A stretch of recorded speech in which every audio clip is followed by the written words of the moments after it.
एक आदमी पैदल किसी रास्ते से जा रहा था। उस आदमी ने देखा कि सामने वाले बिजली के खंभे पर कागज की पर्ची चिपकी पड़ी है और उस पर्ची में कुछ लिखा हुआ है। वो आदमी थोड़ा नजदीक जाकर पर्ची में क्या लिखा है वो देखने लगा।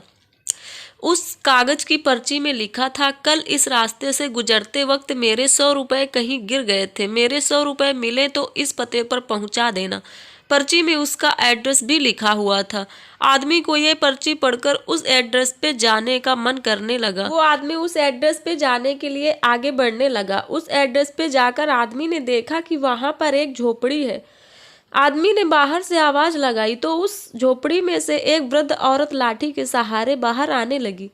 आदमी को पता चल गया कि वृद्ध औरत सिर्फ अकेली ही इस झोपड़ी में रहती है। वो आदमी ने उस वृद्ध औरत से कहा कि माँ जी, आपके 100 रुपए जो गिर गए थे वो मुझे मिले हैं।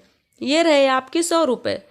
उस आदमी की बात सुनकर वो वृद्ध औरत रोने लगती है और कहती है कि बेटा, अब तक करीब 15-20 लोग मुझे 100 रुपए देकर जा चुके हैं। बेटा, मुझे ठीक से दिखाई भी नहीं देता और मुझे पढ़ना लिखना भी नहीं आता। पता नहीं किसी ने मेरी ऐसी हालत देखकर मेरी मदद करने के लिए ऐसा किया है। आदमी ने 100 रुपए रखने के लिए कहा पर वो वृद्ध औरत नहीं मानी।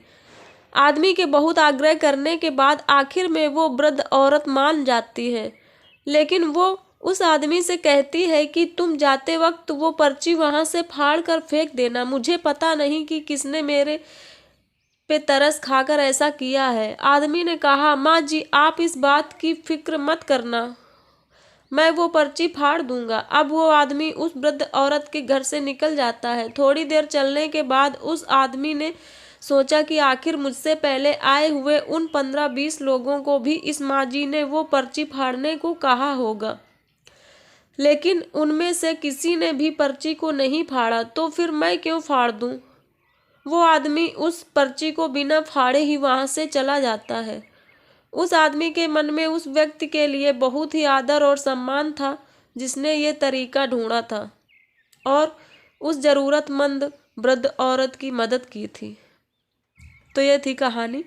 तो ऐसी ही हार्ट टचिंग और मोटिवेशनल स्टोरी सुनने के लिए सब्सक्राइब करें हमारे चैनल एपी स्टोरी को। तब तक के लिए थैंक यू, बाय बाय।